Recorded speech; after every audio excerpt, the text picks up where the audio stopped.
been talking a lot about companies today that have been hit by the pandemic, but let's talk about a few that have seen quite the boost here in 2020. We got results earlier this week from cybersecurity company Crowdstrike.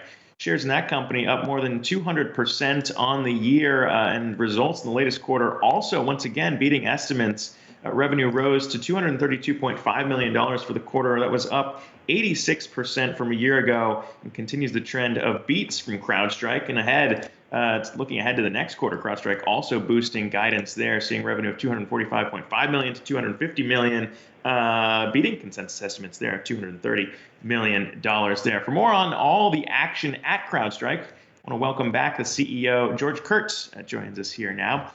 George, good to be chatting with you again. I mean, it's another strong quarter. The trends here continue for you guys. Talk to me about why, though, that it's not just due to the pandemic here, since we're now hitting the end of the year. I mean, you would think that that draw forward in demand would have evaporated by now. So what's going on? Well, that's right. If you think about COVID when it hit, you certainly saw a tailwind from new laptops and things of that nature being purchased, but that is well behind us. And really what we've seen now is the continuation of digital transformation throughout the customer base. And as I like to say, the kindling was what people were going to do is transform and move to the cloud. And really the COVID was the match that lit it all. So, we see sustainable trends. This isn't a one-time blip. And when we look at why we've been successful, we've got the right platform. We're solving really big problems in the security and IT space, and we're delivering a lot of value to customers.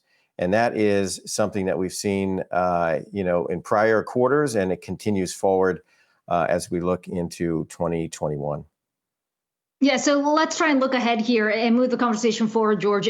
How much of the workload do you anticipate will ultimately be in the cloud moving into the next few years? If we're talking about roughly 30%, I think is where it's at right now. How much more upside do you see?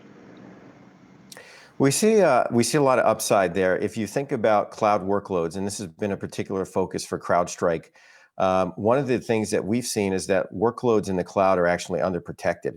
And as people migrate their on-prem systems to the cloud, there generally isn't a one-to-one relationship. So a good example of that is if I take a server that's on-premise and I move it to the cloud, that may represent 10 new workloads, right? They could be ephemeral workloads, they could be serverless, et cetera. So all of those need protection, and all those can be protected with CrowdStrike Falcon. So we see it as a massive opportunity, and it's really in the early innings of that journey.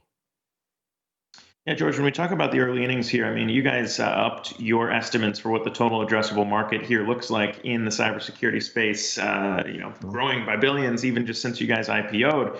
But where do you see those opportunities in terms of growing it out? Is it more companies that had never really been focusing in on cybersecurity at all? Or do you kind of see more opportunities perhaps here to upsell as it becomes more important to companies that may have already been existing customers?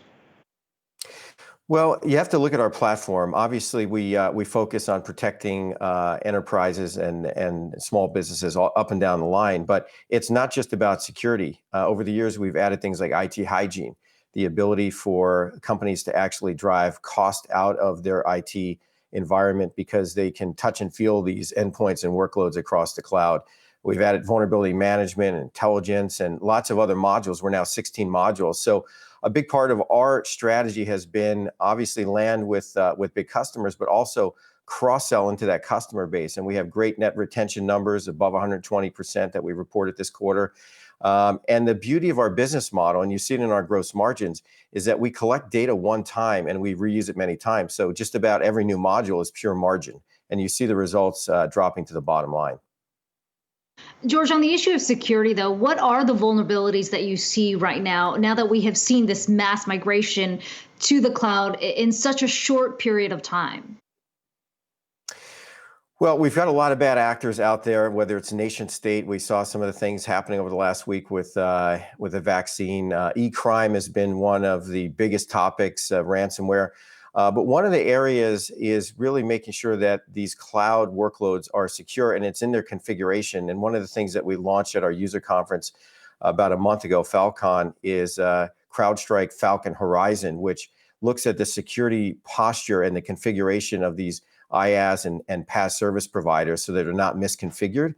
And we see that as a real vulnerability. The cloud can be incredibly secure, and it is, and the hyperscalers do a great job there. But if you misconfigure it, you can shoot yourself in the foot. And that's what this new module is focused on. And we've seen a tremendous amount of interest in this module since we just launched it.